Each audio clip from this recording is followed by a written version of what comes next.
4년 대학 교육을 받은 사람과 받지 않은 사람의 이제 교육 연수 차이가 4년 날 테니까 여기에 이제 대략 0.7을 죄송합니다. 7%를 곱해서 예, 두 사람 대학 교육 4년을 더 받은 사람과 그렇지 않은 사람의 소득 격차가 대략 28%다 이렇게 계산을 하도록 하겠습니다.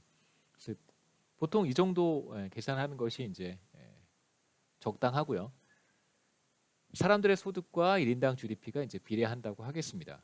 이게 무슨 뜻이냐면 대학 교육을 받은 사람이 그렇지 않은 사람보다 소득이 28% 높다고 제가 말씀을 드렸는데 두 개의 국가를 아까와 같이 생각해 보시죠. 컨트리 1은 평균 교육 수준이 이제 고등학교까지라고 한번 해보겠습니다. 그래서 12년. 자, 그리고 컨트리 2는 대학 교육을 받았습니다. 그래서 16년이라고 한번 해보죠.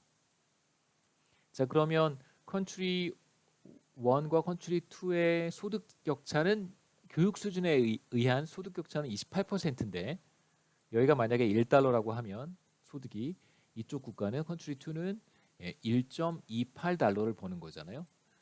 자, 바로 이 소득이 1달러, 1.28달러가 이제 GDP와 비례한다. 이렇게 가정하는 것입니다. 간단한 예를 하나 보시죠. 자, 대한민국과 어떤 국가, 국가 A를 한번 생각해 보겠습니다. 아까 말씀드렸던 것처럼 대한민국의 교육 연수는 14년이라고 한번 해보고요.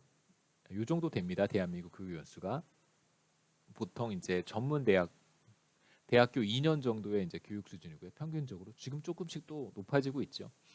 국가 A는 10년. 그래서 두 국가의 교육 수준의 차이는 뭐 대학 물론 이제 10년은 사실 우리로 계산했을 때는 고등학교 1학년 정도의 교육 수준인데요. 그냥 뭐 굳이 대학 4년이 아니라고 하더라도 4년의 교육 수준의 차이가 나고 국가 A의 소득이 1달러라고 하면 우리가 4년에다가 연간 7%의 소득이 증가한다고 했으니까요. 1.28달러 28%를 적용을 했습니다. 자, 이건 그냥 제가 가정한 건데요. 두 국가의 1인당 GDP의 차이가 2배 정도 된다. 국가 A가 10이라면 한국은 20 정도 된다라고 이제 가정을 한 것이고요. 가정입니다. 그 다음에 1인당 자본 스탁도 제가 가정한 것입니다. 그래서 두 국가의 1인당 자본 스탁은 동일해요. 자, 그런데 1인당 자본 스탁은 동일한데 1인당 GDP는 한국이 2배 더 높다라고 제가 가정을 한 것입니다. 여기 혹시 이 표를 읽는데 어려움이 있다면 이렇게 가정을 하겠습니다. 두 국가의 1인당 자본 스탁은 동일하지만 한국의 소득 수준이 2배 더 높다. 이렇게 제가 가정을 한 것입니다. 죄송합니다. 뭘 잘못 눌렀나 봐요. 자, 두 국가의 1인당 자본 스톡은 동일하지만 한국의 소득 수준이 2배 더 높다. 이렇게 가정을 하는 것입니다. 가정입니다. 자, 그러면 우리가 TFP를 계산할 수 있겠죠. TFP 어떻게 계산하냐면 그냥 우리가 생산 모형을 지금 계속해서 보고 있으니까 생산성은 K의 3분의 1승. 그래서 한국의 경우 K가 1000이고요. Y는 20입니다. 그러면 20을 1000의 3분의 1승으로 나누면 TFP가 나오는데요. 그렇게 계산해 보면 한국의 TFP가 2, 그 다음에 국가 A의 TFP가 1. 그래서 우리가 이러한 가정을 했을 때 두 국가 사이의 TFP의 비율은 대략 이 정도. 그러니까 다시 말하면 한국의 TFP가 그렇죠? 한국의 TFP가 생산성이 2배 더 높다. 이런 결론을 내릴 수 있습니다. 자, 그런데 한국의 TFP가 2배 더 높은데 우리가 지금 사실 이 아래 부분만 보시면 이 위 말고요. 이 아래 부분만 이렇게 보면 우리가 지금까지 해왔던 생산 모형이고 교육 수준이라든가 휴먼 캐피탈에 대한 이야기는 전혀 하지 않았습니다. 그래서 만일 이 상황에서는 한국의 TFP가 2배 더 높다라고 얘기를 할 수 있는데 과연 과연 인적 자본이라고 하는 거, 휴먼 캐피탈이라고 하는 것은 얼마만큼의 역할을 하는가라고 물어봤을 때 교육 수준에 의한 소득 차이는 대략 28% 정도 차이가 나죠. 그렇죠? 그래서 1.28이라고 쓸 수 있습니다. 그래서 한국을 국가 A로 나눈 것인데 한국의 교육 연수에 따른 소득 수준이 1.28, 그러니까 28%더 높다라고 얘기를 한 것이죠. 그래서 여기에서 보시면 인적 자본을 전혀 고려하지 않았다면 두 국가의 TFP 차이가 정확히 2배 벌어질 텐데 우리가 여기에 교육 수준을 추가로 고려한다면 TFP 차이는 조금 더 줄어들겠죠.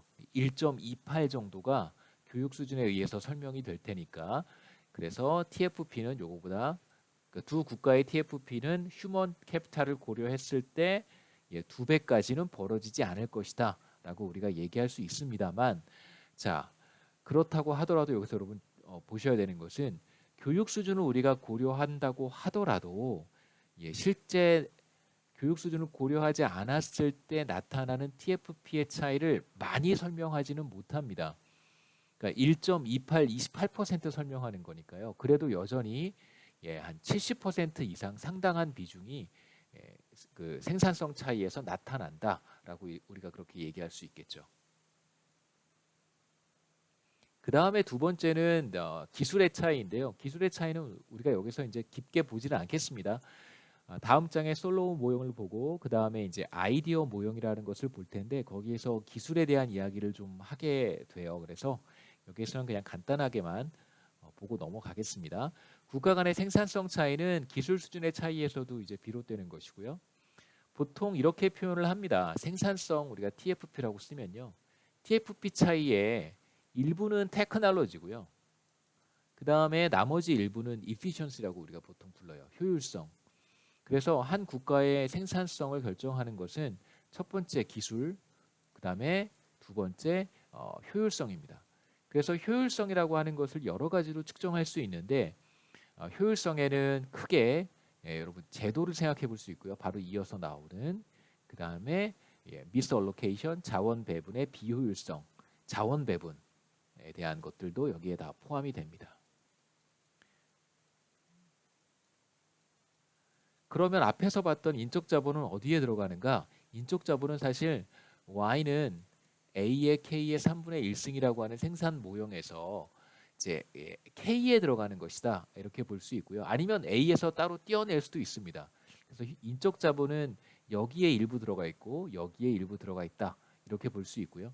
그 다음에 이제 인적 자본을 떼어내고 남은 생산성은 우리가 어떻게 또 구분할 수 있냐면 이렇게 기술과 효율성으로 또 구분이 된다라고 얘기할 수 있습니다. 그래서 우리가 지금 기술을 보고 있고 효율성에는 이제 이어서 볼 제도와 자원 배분의 문제가 들어가겠죠. 이렇게 간단하게 정리해 볼 수 있어요. 그래서 소득 수준이 높은 나라들이 사용하는 기술과 소득 수준이 낮은 나라들이 사용하는 기술에는 이제 분명한 차이가 있습니다. 보통 이제 소득 수준이 높은 나라일수록 보다 더 이제 발전된 형태의 기술을 사용하는 것이 이제 일반적이고요. 그래서 이제 이러한 차이가 왜 나타나는가를 많이 설명을 하는데 기본적으로 appropriate technology라고 하는 표현을 써서 그 소득 수준이 높은 국가에서 나타나는 특징이 또 뭐가 있냐면요. 숙련 노동이 많습니다. 그러니까 앞에서 봤던 인적 자본 수준이 높은 것이죠. 숙련 노동의 비율이 상대적으로 높고요. 그렇기 때문에 소득 수준이 낮은 국가에서는 비숙련 노동의 비율이 높아요. 교육 수준이 상대적으로 낮겠죠. 대신 숙련 노동의 비중은 상대적으로 낮습니다. 그러니까 경제를 구성하는 사람들의 교육 수준으로 봤을 때 교육 수준이 비교적 낮은 사람들이 더 많다는 뜻이죠.